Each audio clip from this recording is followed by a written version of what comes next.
Hi guys, welcome back to my channel. For those of you who are joining me for the first time, my name is Keldronique, also known as Judy the Plug Daughter, and I am here back with another prophetic message from God. Before I get into this message, I need you to do me a favor. I need you to share, hit the like button, and subscribe to my channel. You know, your girl gotta get this word circulating, okay? I'm pretty sure it's gonna bless whoever because it blessed me. Okay. Today's prophetic message is you gotta feel it thing. Yes, the message is you gotta feel that thing, and I'm saying it just like that because that's just how God gave it to me. Okay, I wrote everything down, in my little notebook because I don't want to miss nothing that He's giving me to give to y'all. So, all right, I'm gonna be real with y'all. Can I be real with y'all real quick?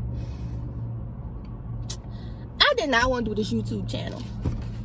When it comes down to the things of God, I'm not gonna say that I could be real stubborn, but what I will be honest and admit, I ain't asked for this, and it's a process. God had been placing this on my heart for a real long time. He had been telling me this is something that He required of me to do, and for a while I just didn't want to because I feel like it requires a whole different level of vulnerability.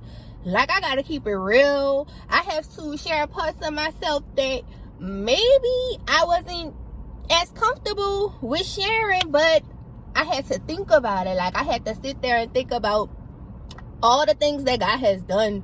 Like, all the ways He didn't save me, all the ways He showed up. Like, every time that I thought I really wasn't gonna make it out of certain situations, how God stepped in, and I felt like, man, you know what? It's the least I could do. If you're able to survive it, it's not for you. Like, God went to telling me stuff like, your healing ain't just for you. The messages ain't just for you. You better get on it. So, I'm here, and we're gonna get into it, okay? This week for me was challenging, and I could be real, and I can say I'm what you consider the alpha female, meaning I trust God. When I know something, I know it. Can't nobody tell me nothing different, and I hold my own. I have a very dominant spirit. So when I get in my feelings, it kind of, how could I say it, guys? It kind of make me feel like a wimp. Like, I be feeling like I can't operate in my feelings because when I'm in my feelings, I make the wrong type of decisions. Your feelings could make you make moves, and you don't really be hearing God when you operate in your feelings. So I try to kind of like stay back, but I started to realize how being in my feelings is what really gave me access to God in a whole nother level. So this week, many of you know I relocated to Houston, Texas. With Ida getting sick with COVID, it just was a lot of emotions within these past I want to say 3 months that I did not want to tap into. I did not want to feel it. I didn't want to deal with none of it. And this last week I had to come back home to New Orleans to get the house that I stayed, the house there. I had to come back down there to get the house there cleaned out and all of those things. And in the moments when I was in my house, I started, like, it hit me. And I was talking to one of my spiritual sisters, and I'm like, girl, like, my spirit has been making this utterance even in my sleep. Like, I had been wailing, and I told it to my best friend too. I'm like, man, brother, I'm wailing in my sleep. I hear myself wailing in my sleep, but when I'm up, it's like a place that I didn't want to allow myself to go to. So my spirit was going there ahead of time, excuse me. Nonetheless, being at the house, making sure everything's clean, like literally seeing that it's empty, it put me in a place of thinking like, damn, this is the house that I came out of depression in. Can we be real about it? Like, this is the house that I became I was a woman, but this is the house that I really like stepped into my power in.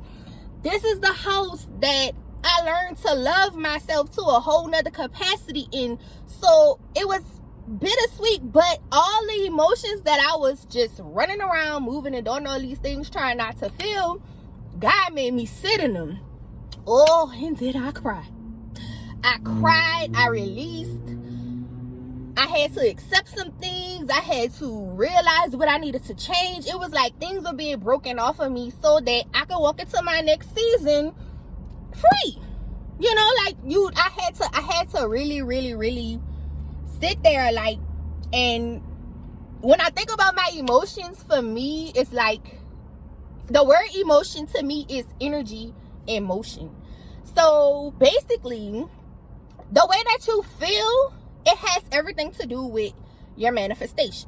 Okay, like I'm gonna read off the paper because God, he got me with some, some points, and that's the second point of this. Emotion is energy and motion, and it says how you feel directly affects your manifestations. Feelings create and they attract. So it then brought me to the point where I was asking God, and I'm like, okay, if my feelings create and they attract, why is it that I don't want to be in them?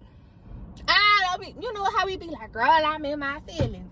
Girl, I'm in my feelings. Oh, you in your feelings. We always saying that. And when people say that, they don't realize, like, you got to get in your feelings in order to get out of them. Meaning, okay, it brings me to Joseph. You know, like, Joseph brothers, yeah, that ain't in my coat. Joseph brothers put him in a pit. In order for him to get out that pit and get to the palace, he had to get in it. Think about blind Bartimaeus. You know, the man who was at the pool and he was sitting around waiting for Jesus to come so he could get his healing.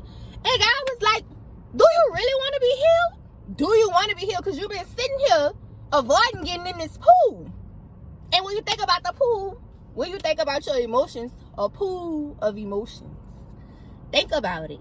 So, in order for me to get to the next level, and in order for me to tap into the next level of power and the next dimension of what God had for me, I had to sit in them uncomfortable feelings. I had to go back and think about relationships. I had to go back and think about the emotions that came when I had to realize who was with me and who wasn't for me. And getting COVID came to teach. I always say that. That's my lie, baby. COVID comes to teach. You hear me? So going through those things that I couldn't allow myself to feel when I was sick, because I was so focused on, I gotta get better, I gotta heal, I gotta do this, I gotta do that. I didn't want to feel it. But the more that I avoided it, the louder it became, the stronger the emotions became. So the next point God gave me, he was saying, stop avoiding what you feel, because it's effective to your growth. If I didn't take the time to think about all those things that I experienced living in this house that was designed for me to love myself, to go through hurt, to overcome depression, to become a better mother, to do all of these things, I wouldn't know what I have inside of me to execute on its next level. The feelings are effective to the growth. Now, it's one thing about getting in them, feeling what you need to feel, but sitting in them is something totally different. I'm gonna go there. I'm coming. It's all coming together. God was like, being vulnerable. This is what he said. Being vulnerable doesn't make you weak. It gives God access. Okay, I'm gonna say that again. Being vulnerable does not make you weak. It gives God access.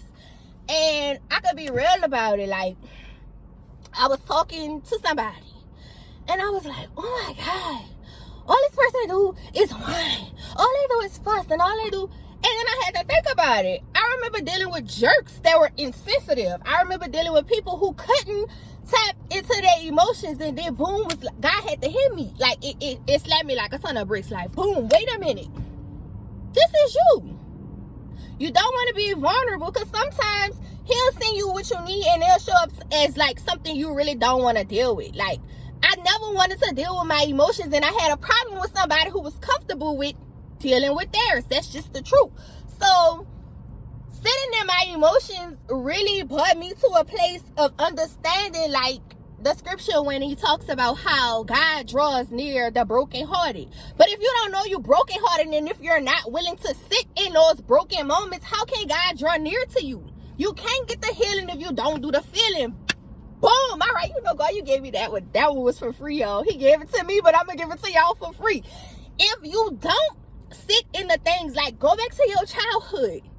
Go sit in that time you got molested. Deal with it. If you don't heal, you can't get access to what's next. And in order to get to that place, you got to sit in the things that make you uncomfortable. I know y'all feel it, because I do. It's like, man, we're such a generation that goes, we gotta go. Feeling and operating in love and all of that, we ain't got time for that. Everything is easy access. Everything is microwavable. Nothing wants to be worked for. But when you sit in your feelings, it's like being on a potter's wheel. It's like you give God room. It give you a different type of strength. It takes strength to be vulnerable. It takes strength to say, God, this hurt me. God, I don't like how they played on me. God, here I was praying, sewing, doing all of this for everybody else, and I couldn't even get a how you doing. I was getting text messages about what was going on or what somebody else needed, and I could barely breathe at the time. And I had to admit to God what was necessary. If you notice, when you had a moments with God, when you in the shower and you crying out to God, like literally burying your soul out to God, after that, you feel so much lighter. After that, you wind up being able to really see God on a new level. Most of the time, after you cry it all out, a breakthrough show up. Most of the time, after you cry it all out, you wake up feeling like, I got this. You know, so you gotta feel that thing. We don't want to, but you gotta feel that thing in order to get to your next thing. And that's just the reality of it. You know, you gotta be real with God about where you are in order to get to where you're going. And it may not be a good feeling. You may want to be in a relationship, or you may feel like it's your time to walk into your next level with God, but you can't get over what happened, or how God didn't come through for you in the last season, or how the last person treated you, or how the last friendship was. Like, you hold on because some of us don't really heal. We just sweep stuff under the rug. Like, you know, okay, I forgive you. I'm not worried about it. But that's a lie. Till somebody come and do it again. And when you don't sit in your emotions and you don't heal, you attract the very same thing all over again. So I'm gonna say it like this: when I manifested my car, I was riding around in a rental for like 2 months, and I said, you know what, I really like this car. I had already been looking at the Malibus. I was already drawn to them. But when I really decided that I really like this car, I had to get in it. It was easy for me to manifest the car because I already felt what it feel like. I already had the steering wheel. I was already driving it. So I knew when I was praying for it how to sit in the feeling of what I needed to manifest. Come on, man. Like, y'all really, really have to understand. Your feelings are frequencies. So if you don't deal with the bad frequencies, how can you access the highest frequency, which is love? God is love. God is love. And loving you, you got to love you enough to heal and deal with your feelings. You got to feel that thing. So y'all know how God does. He gives me word. And you know, I had my Bible and everything, y'all. I was ready today, okay? And he brought me to 2 Corinthians chapter 2, verse 4.